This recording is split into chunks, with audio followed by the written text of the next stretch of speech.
हम जाएंगे prime hosting site पे। फिर जो है ना ऊपर थोड़ा स्क्रॉल करके देखेंगे, देखो लॉगिन टू cPanel लिखा है, उस पर क्लिक कर देना, ठीक है। उसके बाद वहीं पे हम जो वेबसाइट का काम करेंगे, ठीक है। अभी जो है ना cPanel अपना खुल गया है, ठीक है ना। तो उसी पे एक छोटा सा अभी काम है, ठीक है ना, ज़्यादा कुछ नहीं है। तो जो फाइल मैनेजर होता है उसमें हम जिप फाइल अपलोड करेंगे और नीचे डाटाबेस है, ठीक है ना, उसमें एक डाटाबेस क्रिएट करेंगे और एसक्यूएल अपलोड करेंगे, ठीक है। तो फाइल मैनेजर पे पहले हम जाएंगे, ठीक है। तो फाइल मैनेजर पे टैप करने के बाद ऐसा इंटरफेस आता है, ठीक है ना। तो सिंपल हमें कुछ नहीं करना है, जो पब्लिक HTML एक फोल्डर है, ठीक है ना, उस पर क्लिक करना है। उसके अंदर एक ही जो फोल्डर है तो हमें उसमें अपलोड करना है, ठीक है ना, जो भी जिप फाइल है। तो ऊपर जो अपलोड का बटन है ना उस पर क्लिक करके हम अपलोड कर सकते हैं। तो पहले हमारा जो स्क्रिप्ट है ना वो डाउनलोड करें, ठीक है ना। तो आप टेलीग्राम पे जाके ना जो भी स्क्रिप्ट आपको देना है वो डाउनलोड कर देना, ठीक है ना। उसके बाद वो डाउनलोड जो जिप फाइल है ना उसको अपलोड करना है, ठीक है।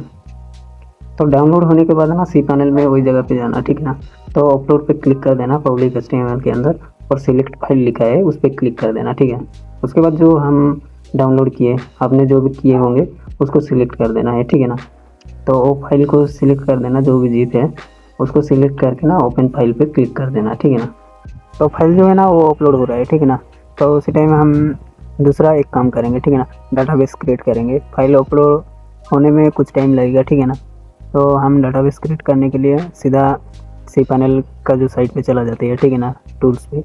तो उसके बाद जो डाटाबेस लिखा है नीचे आप देख सकते हो स्क्रॉल करके, डाटाबेस विज़ार्ड लिखा है, ठीक है ना। डाटाबेस विज़ार्ड पे क्लिक करने के बाद ना कुछ ऐसा इंटरफेस आएगा, ठीक है। तो क्रिएट डाटाबेस आता है, ठीक है। तो उसमें हमें एक डाटाबेस क्रिएट करना है, तो उसमें कुछ भी डाल सकते हैं, ठीक है। तो लाइक मैं एक नोवा लिख देता हूँ, ठीक है। आप जो भी लिख सकते हो XYZ, ठीक है। तो सिंपल नोवा लिख के ना मैं नेक्स्ट स्टेप पे क्लिक कर देता हूँ। नेक्स्ट स्टेप होने के बाद ना क्रिएट डाटाबेस यूज़र रहता है, ठीक है। यूज़र करना है तो मैं सिर्फ नोवा ही कर दूँगा, ठीक है ना। फिर ना एक पासवर्ड करना है, ठीक है ना। तो हम कर देते हैं पासवर्ड एक स्ट्रॉन्ग वाला, ठीक है ना। तो हम जनरेट कर लेंगे, ठीक है। जनरेट करने से वो 100% सेफ्टी वाला पासवर्ड आ जाएगा, ठीक है ना, स्ट्रॉन्ग वाला। तो हम जनरेट कर देंगे। जनरेट पे क्लिक करने के बाद ना हम जो पासवर्ड जो जनरेट पे आया है उसको कॉपी कर देंगे, ठीक है। फिर ना यूज़ पासवर्ड पे क्लिक कर देंगे, ठीक है ना। और जो पासवर्ड हमें क्रिएट किए थे उसको सिंपल हमें कुछ सेफ्टी जगह में रखना है। वो पासवर्ड का काम जो है ना वो बाद में आएगा, ठीक है। तो उसके बाद क्रिएट यूज़र पे क्लिक कर देना, और जो जितना भी टिक आता है ऑल टिक पे सिलेक्ट कर देना, ठीक है। ऑल पे क्लिक करने के बाद ना नीचे स्क्रॉल करोगे तो उसमें नेक्स्ट स्टेप आता है, ठीक है ना। सिंपल नेक्स्ट स्टेप पे क्लिक कर देना, फिर हमारा जो डाटाबेस है ना वो हो जाएगा, ठीक है। तो कंप्लीट हो गया है डाटाबेस का। तो हम सिंपल होम पे चला जाएंगे, ठीक है ना।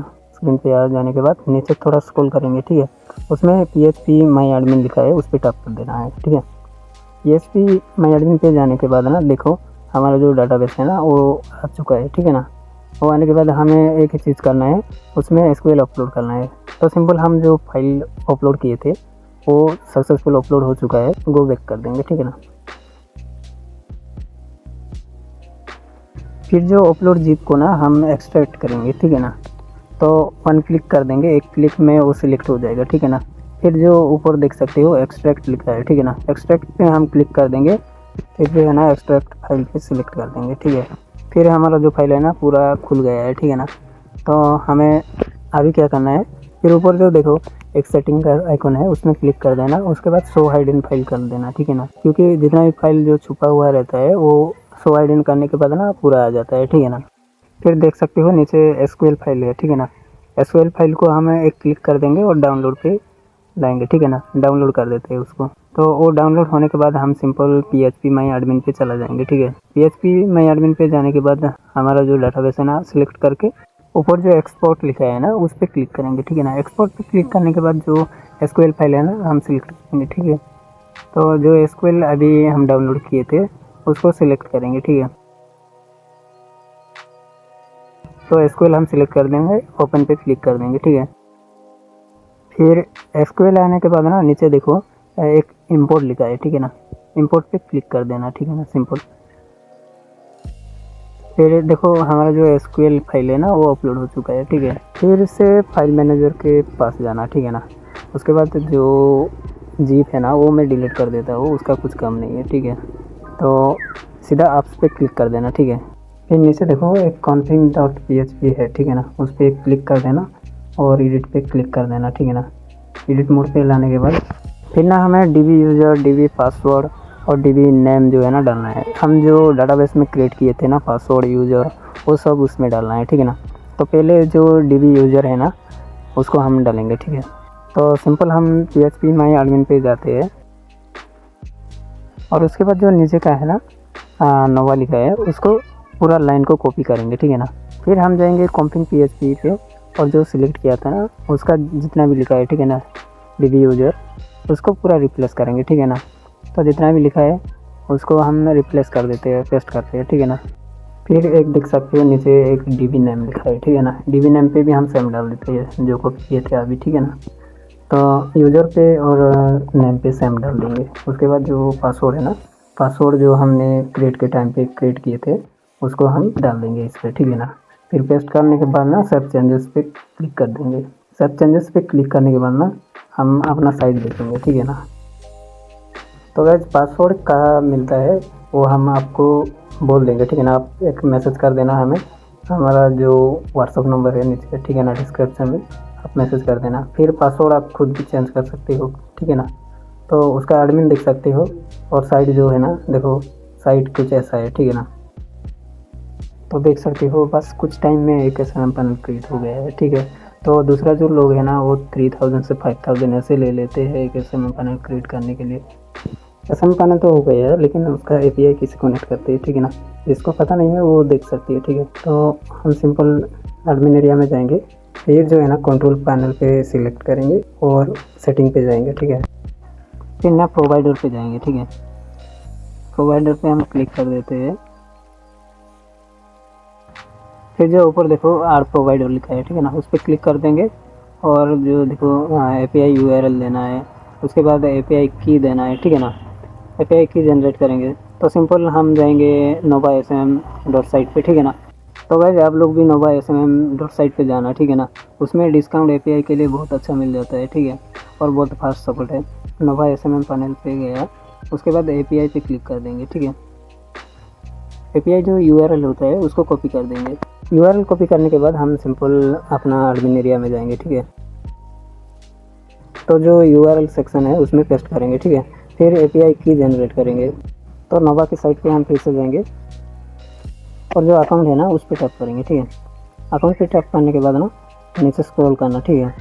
नीचे स्क्रॉल करेंगे तो एपीआई की जनरेट के लिए दिखाएगा, ठीक है ना। तो क्रिएट न्यू, ठीक है ना, एपीआई की जनरेट के लिए क्रिएट न्यू पे क्लिक कर देंगे। उसके बाद जो जनरेट हुआ है ना उसको कॉपी करेंगे, ठीक है। कॉपी करने के बाद सिंपल हम एडमिन एरिया में और चला जाएंगे अपना एडमिन पे और जो एपीआई की जनरेट किया है ना वो पेस्ट करेंगे इस पर, ठीक है ना, एपीआई की पे। उसके बाद आप लिमिट भी सेट कर सकते हो, अगर नहीं करोगे तो कोई दिक्कत नहीं है, ठीक है ना। तो मैं 50 पे रख देता हूँ। उसके बाद जो है ना आर प्रोवाइडर पर क्लिक कर देना है, ठीक है।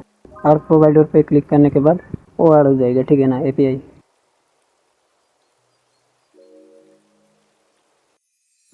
चलो एपीआई तो ऐड हो गया है, ठीक है ना।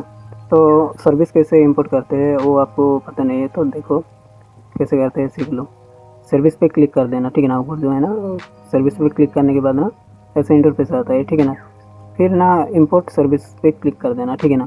फिर अपना प्रॉफिट मार्जिन जो है ना वो सेट कर सकते हो आप, 10%, 20%, 30%, जो भी आप मार्किंग करके ना सर्विस ऐड कर सकते हो, ठीक है ना। फिर नेक्स्ट स्टेप पे क्लिक कर देना और जो भी जितना भी सर्विस आपको लेना है, जो सर्विस लेना है ऐड कर देना, ठीक है। तो एक मेन काम होता है वो क्रोन जॉब का होता है, ठीक है। क्रोन जॉब लगाना है तो हमें सीधा मैसेज करना। क्रोन जॉब का काम वो होता है ऑर्डर पेंडिंग है या ऑर्डर प्रोसेस में है, कंप्लीट है, वो सब दिखाएगा, ठीक है ना। अगर क्रोन जॉब आप नहीं लगाओगे तो उसमें ना पूरा जो ऑर्डर है ना वो पेंडिंग ही दिखाएगा, ठीक है ना।